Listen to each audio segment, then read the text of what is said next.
Easy बक्समा wifi कसरी connect गर्ने हेरौँ है त। फर्स्टमा डिस्प्लेमा हजुरहरूले डिभाइस कुन मोडमा छ देख्न सक्नुहुन्छ। अहिले सिम मोडमा छ, अब यसलाई वाइफाई मोडमा लगाऊँ। पछाडि भएको प्लस बटनलाई एकैचोटि क्लिक गर्नुहोस् र केही सेकेन्ड होल्ड गर्नुहोस् अनि डिभाइस वाइफाई मोडमा जान्छ। Wi-Fi network mode. Wi-Fi network connecting. Please wait. त्यसपछि प्लसको साइडको बटनमा एकछिन होल्ड गर्नुहोस् र डिभाइस हटस्पट मोडमा जान्छ। Wi-Fi hotspot configuration begins.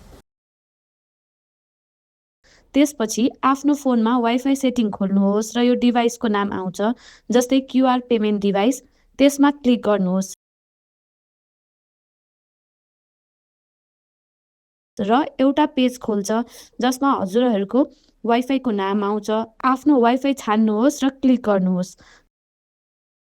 त्यसपछि पासवर्ड हाल्नुहोस् अनि कनेक्ट गर्नुहोस्।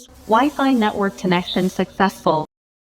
वाइफाई कनेक्सन सक्सेस हुन्छ र डिभाइसमा वाइफाईको सिग्नल आउँछ। धन्यवाद।